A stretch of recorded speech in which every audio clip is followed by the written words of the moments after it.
1절 말씀까지 한 목소리로 읽겠습니다.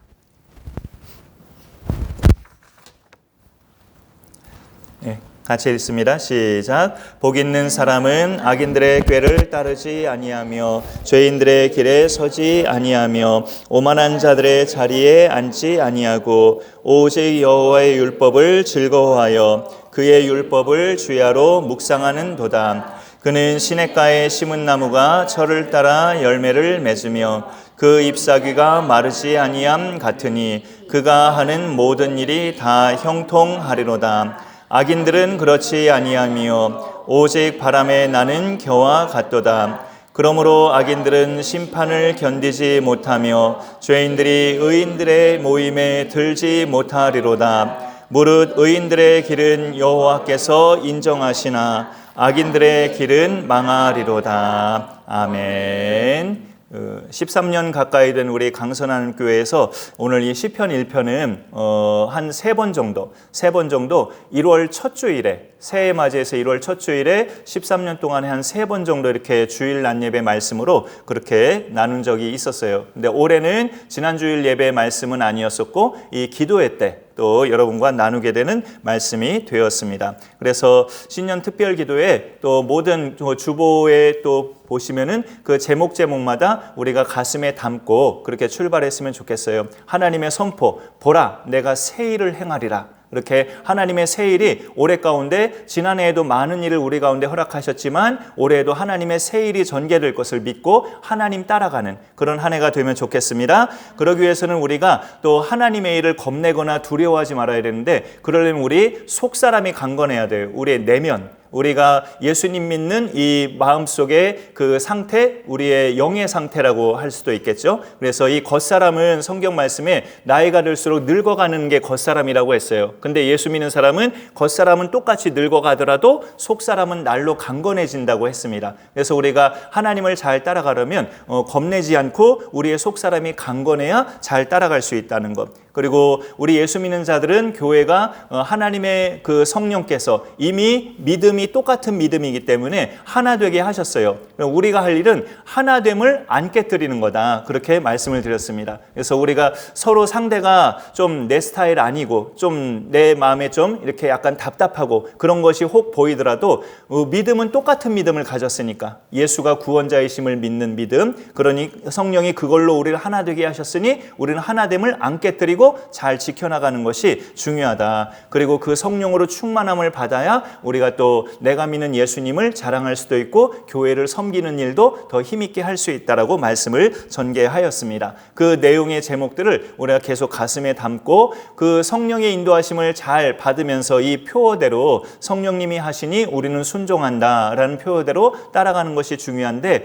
그 성령님이 어떤 그 뭐라고 할까요? 그 어떤 눈에 보이지 않는 그런 영역의 그 힘이라면 눈에 보이는 것 중에서 우리가 또 놓치지 말아야 할 것은 성경이에요. 하나님 말씀을 우리가 오늘 제목을 보면 주야로 말씀을 묵상하는 사람이란 제목입니다. 그래서 요즘 어찌 보면은 제 표현이 어떨지 모르지만 본의 아니게 우리가 새해 맞이해서 주야로 말씀을 묵상하면서 좀 이렇게 힘들게 또 몇 분들 다 동참하시고 또 이렇게 지내고 계시는데 또 어찌 보면 성경이 그것이 복되다고 말을 하니까 우리가 복된 출발을 한다고 믿으시면 좋겠어요. 여기 1절에서 주어가 복 있는 사람은 하고 되어 있는데 그 2절 중간까지 뭐 잡다하게 많이 있지만 결국은 뭐예요? 주어와 그 사이에 있는 거 다 빼고 동사를 딱 끄집어내면 그의 율법을 주야로 묵상하는 도다. 이게 동사에 해당할 수 있죠. 복 있는 사람은 여호와의 율법을 즐거워하여 그의 율법을 주야로 묵상하는 자다라고 이렇게 말할 수 있고 그 1절 중간에 여러 가지 수식어가 붙어 있는 거죠. 이런 것들은 버리고 하나님의 율법을 즐거워하고 묵상하는 자다. 이렇게 말씀하고 있습니다. 여기 보면은 하나님의 율법을 묵상하고 즐거워하면서 이렇게 살아가는 것이 생각보다 꽤 강력한 것이다 라고 느낄 수 있는 게 뭐냐면 1절에 있는 그 안 좋은 것들을 능히 이길 수 있는 것이 여호와의 율법을 즐거워하고 묵상하는 거거든요. 그러니까 하나님의 말씀을 즐거워하고 묵상하는 것이 어느 정도 힘이 있냐면 악인들의 꾀나 죄인들의 길에 들어가는 거나 오만한 자들의 자리에 앉지 않도록 결단케 하는 능력이 있는 게 하나님 말씀이에요. 그러니까 그것을 우리가 주야로 이렇게 묵상하면서 말씀을 즐거워하면 자꾸 떠올려지게 되잖아요. 내가 읽었던 말씀, 내가 눈으로 읽었던 말씀, 또 소리내어 읽었던 말씀, 이런 것들이 다는 못 떠올려지지만 뭐 몇 절이라도 우리가 떠올려지는 말씀들이 있을 수 있어요. 그런 말씀들을 떠올릴 때 그 말씀을 따라 내가 살기로 결단하면 이렇게 악인들의 꾀, 죄인들의 길에 들어서는 거, 오만한 자의 자리에 앉는 거, 이런 것들을 능히 이겨낼 수 있는 힘이 된다는 거죠. 그 말씀이. 그러니까 하나님 말씀은 우리의 생각보다 굉장한 힘이 있는 것이 하나님 말씀이다. 그렇게 볼 수 있습니다. 여기 보면은 1절의 것은 점점 더 깊어지는 거예요. 죄악이. 악인들의 꾀를 따르는 것은 처음에 이제 어찌 보면 죄악의 길로 한 발짝 들어가는 건데, 죄인들의 길에 들어서는 것은 이제 죄악의 길로 한 5발자국 들어가는 거고, 오만한 자들의 자리에 아예 그냥 앉는 거, 아예 의자에 앉는 거죠. 그 죄의 자리에. 그거는 한 죄의 깊이로 이제 한 20발자국, 30발자국 쭉 깊이 들어간 거죠. 그러니까 악인들의 꾀가 올 때 한 발짝 들어가려고 할 때 그걸 딱 차단해버리는 것이 중요한데, 그런 결단력도 주야로 말씀을 묵상하는 사람에게 그런 결단력의 힘이 있지, 그렇지 않으면 그게 좀 이렇게 어찌할까 고민만 하게 되는 그런 상황이 또 발생할 수 있어요. 그래서 우리가 1절의 이런 부정적인 죄의 요소들을 능히 이겨낼 수 있는 비결은 2절로 넘어가서 오직이라고 말하잖아요. 이것밖에 없다. 하나님의 말씀을 즐거워하면서 주야로 그 말씀을 주야로 묵상하는 자가 1절의 이런 꾀나 죄와 오만함을 다 이겨내고서 능히 하나님의 사람으로 살아갈 수 있음을 우리에게 알려주고 있습니다.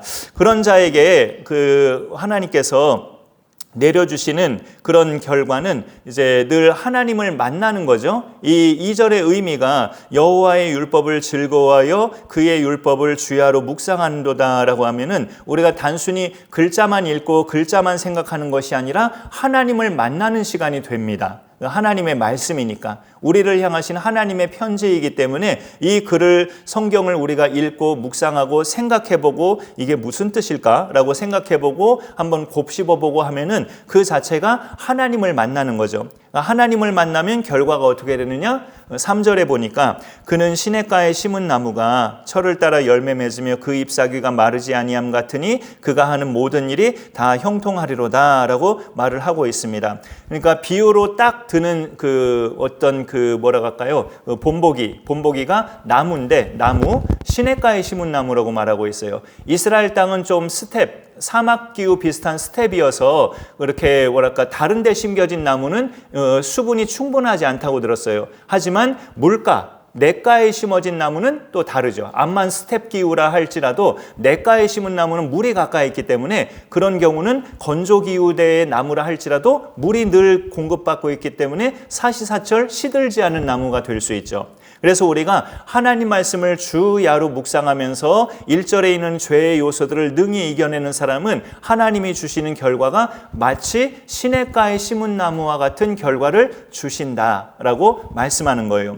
나무 하면은 계속 성장하는 개념으로 우리가 생각할 수 있어요. 다 자란 나무도 물론 있지만 더 이상 이제 다 자라면 더 이상 자라지는 않죠. 하지만 나무 하면은 계속 그 초록 색깔, 그 글 없는 책에서 초록 색깔인데 계속 이렇게 성장하는 식물의 대표적인 것이 나무죠. 그래서 우리가 나무와 같이 된다는 것은 우리의 믿음이 계속 성장하게 된다는 의미도 들어 있습니다. 하나님 말씀을 늘 주야로 묵상하는 사람은 그의 믿음이 계속 성장한다, 자라간다. 그래서 옛날에는 잘 못했던 일들을 지금은 능히 해낼 수 있는 사람도 되어간다 라는 의미로 받아들일 수 있고요. 또 하나는 형통이죠. 3절 끝에 있는 그 사시사철 물가에 심은 나무는 열매가 시들지 않는 것처럼 12월이든 1월이든 7월이든 어느 달이든 물가에 심겨진 나무는 늘 잎사귀가 시들지 않는 것처럼 이 사람은 늘 그 삶이 형통하다라는 것을 알려주고 있습니다.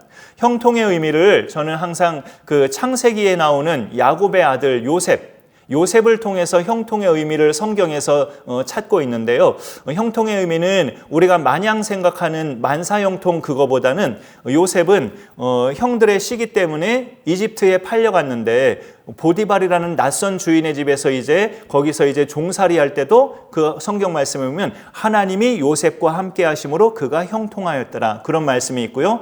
보디발의 부인이 요셉이 외모가 준수했나 봐요. 연하남, 요즘 대세가 또 연하남이죠. 그 보디발의 주인이 볼 때 자기 남편보다 훨씬 핸섬하고 잘생긴 요셉을 보니까 계속 유혹했는데 요셉이 뿌리쳤잖아요. 뿌리치다가 자기 옷을 놓고 간 바람에 그 부인이 이 요셉이 날 겁탈하려다가 이 옷을 놓고 갔다 하면서 완전히 누명 씌워서 감옥에 갔잖아요, 요셉이. 근데 그 말씀에 보면 그 감옥 속에서도 여호와께서 요셉과 함께 하심으로 그가 형통하였더라. 그렇게 말하고 있어요. 남의 집에 끌려갔을 때 하나님이 그와 함께 하심으로 형통하였다라고 말하고 있고요. 억울하게 감옥에 갔는데 하나님이 그와 함께 하심으로 형통하였다라고 말하고 있어요. 그러니까 성경에서 말씀하고 있는 형통은 어려움이나 시련이나 마음고생, 속상함 이런 것들이 있어도 하나님이 그 사람을 안 떠나시는 것, 그게 형통함이라는 개념이에요. 우리의 모든 계획과 추진하는 일들이 하나도 막힘없이 다 승승장구 잘 되는 것을 형통함이라고 말씀하기보다 네가 어떤 시련과 어떤 어려움과 어떤 육신의 질병과 어떤 마음고생 상황에 있든지 나는 결코 너를 안 떠나. 네가 숨 거두는 그 순간까지 나 하나님 여호와는 너를 결코 떠나지 않아. 이게 형통함이라는 거죠. 그 믿음이 우리 가운데 있으면 어려운 삶의 그 순간순간 속에서도 하나님 때문에 숨 쉴 수 있는 거죠. 내 안에 떠나지 않고 계시는 하나님 때문에 그 믿음이 있다면 우리는 그래도 숨 쉬고 살아갈 수 있는 거예요. 간혹 경제적인 어려움 때문에 걱정스러워도 생각지 않은 육신의 질병의 진단이 하나 또 생겨버려가지고 의사가 이 병이 있네요 하면서 딱 갑자기 들이밀면 얼마나 또 겁나요. 난 몰랐었는데 나한테 그런 병이 있다고 진단을 해주면 그러잖아요. 그런 경험이 있다 할지라도 하나님이 나를 떠나지 않는 그 여전한 하나님으로 인한 그 믿음이 우리에게 퇴색되지 않는다면 그것의 그런 어려움 속에서도 형통함은 계속 진행 중이라는 것을 우리가 믿어 받아들일 수 있어요. 그러면 그런 질병 중에서도 좀 더 시간이 흐르면 하나님이 호전되게 하실 수 있고 더 가면 약을 이제 안 먹어도 될 만큼 완전히 낫게 하실 수도 있고 그런 인도하심도 하나님이 하시거든요. 그런 부분에 있어서 우리가 육신의 질병, 경제적인 어려움, 누구 때문에 속상함, 자꾸 안 풀리는 일 때문에 마음의 짐이 되는 거, 또 어떤 가정마다 다르지만 어떤 큰 액수의 빚 이런 것들이 우리에게 얼마나 마음의 눌림이 됩니까? 그런 속에서도 하나님의 말씀을 묵상하는 자에게 하나님이 신실하게 약속하고 있는 하나의 사실, 오늘 선포하고 있는 말씀은 그가 하는 모든 일이 다 형통하리로다라는 약속이에요. 이 약속을 우리가 신뢰해보고 정말 믿어보고 하나님을 믿는다면 이런 말씀들을 믿어보면서 내 생활 속에서 체험해가는 그런 산 믿음의 한 해가 되시면 좋겠습니다. 우리가 그렇게 살아가는 것이 의인들의 길을 가는 거라고 결론부에서는 말을 하는데 이 말씀을 우리가 따르지 않거나 무시해버리거나 그냥 대면 해버리면 우리가 두드러지게 악인은 아니라 할지라도 악인들과 같은 결과를 우리가 체험할 수도 있어요. 하나님 말씀을 우리가 생명처럼 여기지 않고 그 말씀을 붙잡지 않고 에이 말씀은 뭐 하면서 이렇게 내 자신의 삶의 방식대로 여전히 우리가 교회는 다니지만 믿음이 있는지 없는지 헷갈리게 우리가 살아간다면 가끔은 악인들이 체험하는 허망한 체험을 우리가 할 수 있다고요. 어떤 체험이냐면 4절에 보면 악인들은 그렇지 아니하며 형통하지 않는다는 뜻이죠. 그렇지 아니하며 오직 바람에 나는 겨와 같도다. 모든 곡식의 껍데기, 그 껍질이 겨잖아요. 다 이렇게. 그래서 옛날에 이렇게 채질을 하면 알곡은 잘 떨어지고 겨는 다 바람 부니까 이렇게 겨가 날아가죠. 계속 이렇게 채를 흔들면 그런 겨를 말하는 거예요. 이 겨는 악인들의 모든 행사와 악인들의 모든 손에 가진 것들은 마치 바람에 날아가는 겨와 같이 그렇게 날아간다고 여기서 4절에서 말씀하는 거죠.